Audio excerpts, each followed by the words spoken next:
Revit MEP Malayalam ട്യൂട്ടോറിയലിന്റെ 13ാമത്തെ വീഡിയോയിലേക്ക് ഏവർക്കും സ്വാഗതം. ഈ ഒരു വീഡിയോയിലൂടെ നോക്കാൻ പോകുന്നത് മോഡിഫൈ ടാബിനകത്തുള്ള ഡയമെൻഷനകത്തുള്ള കുറച്ച് ടൂളുകളെ കുറിച്ചിട്ടാണ്.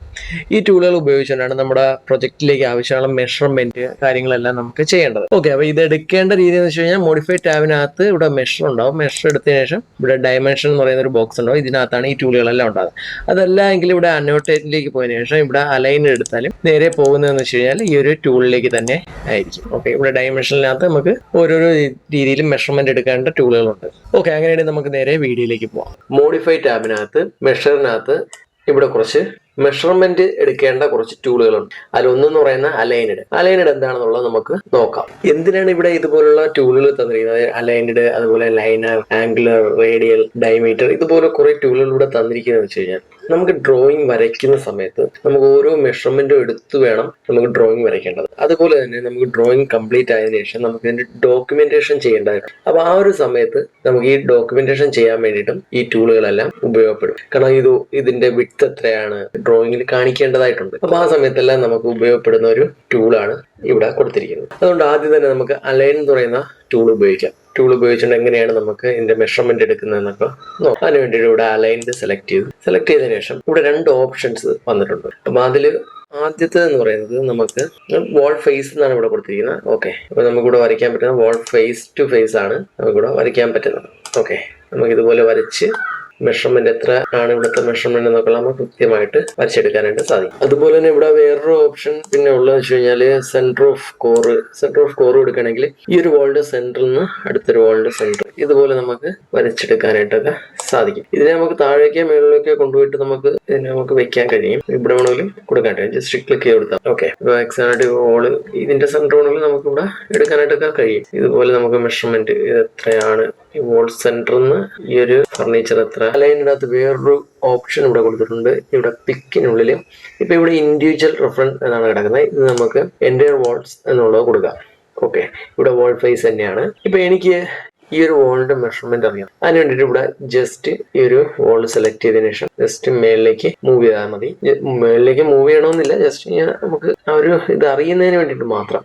ഓക്കെ, എവിടെയാണോ നമുക്ക് വേണ്ടത്, ഇപ്പൊ താഴേക്കാണെങ്കിൽ താഴെ. ഓക്കെ, അപ്പൊ ഈ ഒരു എൻ്റയർ വാളിന്റെ മെഷർമെന്റ് എത്രയാന്നുള്ളത് കിട്ടും. അതല്ല ഇനി നമുക്ക് ഇവിടെ വേറെ ഓപ്ഷൻ എന്ന് പറഞ്ഞിട്ടൊരു ബട്ടൺ ഉണ്ട്. അത് കൊടുത്തതിന് ശേഷം ഇവിടെ ഓപ്പണിങ്സ് എന്നുള്ളത് കൊടുത്ത് ഓക്കെ കൊടുത്തു കഴിഞ്ഞാൽ ഇവിടെ കിട്ടുന്ന മെഷർമെന്റ് ഈ ഒരു രീതിയിലായിരിക്കും. അതായത് ഇവിടെ എന്തൊക്കെ ഉണ്ടോ അതിന്റെ എല്ലാം വിഡ്ത് കിട്ടുന്നത്. ഇപ്പൊ ഒരു വിൻഡോ ഇവിടെ വെച്ചിട്ടുണ്ട്. അപ്പൊ ആ വിൻഡോയുടെ വിഡ്ത് കിട്ടുന്ന രീതിക്ക് ഉള്ള എല്ലാ മെഷർമെന്റുകളും വരും.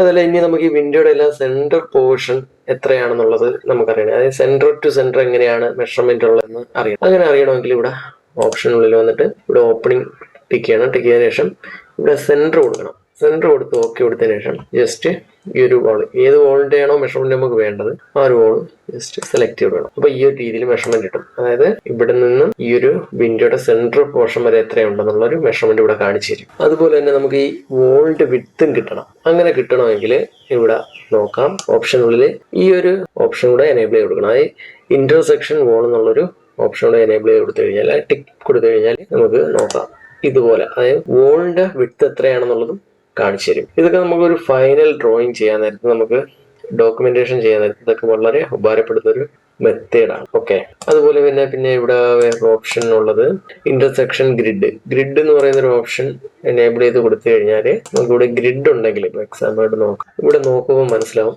ഈ ഗ്രിഡിന്റെ മെഷർമെന്റ് എത്രയാണ് വന്നിരിക്കുന്നത്. അതായത് ഗ്രിഡ് ടു ഗ്രിഡ് അല്ലെങ്കിൽ വിൻഡോയുടെ സെൻട്രൽ പോർഷനിൽ നിന്നും ഈ ഗ്രിഡ് എത്രയാണ്, ഇതൊക്കെ ഇവിടെ കാണിച്ചിരുന്നു. ഓക്കെ, ഇനി ഇതിലുള്ള വേറൊരു ഓപ്ഷൻ എന്ന് പറയുന്നത് ഇപ്പൊ എനിക്കിപ്പം ഇവിടെ നോക്കാം ഈ ടേബിൾ, ഇതെല്ലാം ടേബിളാണ്. നമുക്ക് ഇതിന്റെ 3D വ്യൂ ഒന്ന് നോക്കാം. വ്യൂക്കകത്ത് പോയി 3D വ്യൂ എടുക്കും. 3D വ്യൂ എടുക്കുമ്പോഴേക്കും ഓക്കെ, ഇതെല്ലാം ടേബിളുകളാണ്. ഓക്കെ, 3 ടേബിള് ഇവിടെ കിടപ്പുണ്ട്. ഈ 3 ടേബിളിനെയും എനിക്ക് ഈ ഒരു ഹോളിന് അല്ലെങ്കിൽ ഇതൊരു റൂമാണ്, ഈ റൂമിന് ഈക്വലായിട്ട് അറേഞ്ച് ചെയ്യണം. അങ്ങനെ ഈക്വൽ ഡിസ്റ്റൻസിൽ തന്നെ അറേഞ്ച് ചെയ്യണമെങ്കിൽ നമുക്ക് നോക്കാം എങ്ങനെ ചെയ്യാമെന്നുള്ളത്. അതിന് വേണ്ടിയിട്ട് ഞാനിവിടെ മോഡിഫൈ ടാബിനകത്ത് മെഷറിനകത്ത് അലൈൻ എടുത്തു. അലൈൻ എടുത്തതിന് ശേഷം ഇവിടെ വാൾ ഫേസ് കൊടുത്തു. ഇവിടെ ഇൻഡിവിജ്വൽ റെഫറൻസ് എടുത്തു. ഓക്കെ, അതിനുശേഷം ഈ ഒരു വാൾ സെലക്ട് ചെയ്തു. സെലക്ട് ചെയ്തതിനു ശേഷം ഈ ഒരു ടേബിളിന്റെ സെന്റർ പോർഷൻ സെലക്ട് ചെയ്തു. വീണ്ടും ഈ ഒരു ടേബിളിന്റെ സെന്റർ പോർഷൻ സെലക്ട് ചെയ്തു. വീണ്ടും ഈ ഒരു ടേബിളിന്റെ സെന്റർ പോർഷൻ സെലക്ട് ചെയ്തു. അത് കഴിഞ്ഞ് ഈ ഒരു വാൾ ഫേസും സെലക്ട് ചെയ്തു. അത് കഴിഞ്ഞ് ഇതിന് ഈ ഒരു മെഷർമെന്റ് നമ്മളിവിടെ സെലക്ട് ചെയ്യാണ്. സെലക്ട് ചെയ്യുമ്പോൾ ഇവിടെ EQ എന്ന് പറയുന്നൊരു ഓപ്ഷൻ വന്നിട്ടുണ്ട്. ഓക്കെ, EQ എന്ന് പറയുന്ന ഒരു ഓപ്ഷൻ ഇവിടെ കൊടുക്കുമ്പോൾ എന്താണ് സംഭവിക്കുന്നത് നോക്കാം. EQ കൊടുക്കാൻ നേരത്ത് ഈ ഒരു ടേബിൾ കൃത്യമായ ഡിസ്റ്റൻസിൽ ഈക്വൽ ആയിട്ട് ഇവിടെ വന്നിട്ടുണ്ട്. അപ്പൊ അതിന് വേണ്ടിയിട്ട് നമുക്ക് ഉപയോഗിക്കാൻ പറ്റുന്നൊരു ഓപ്ഷനാണ് EQ.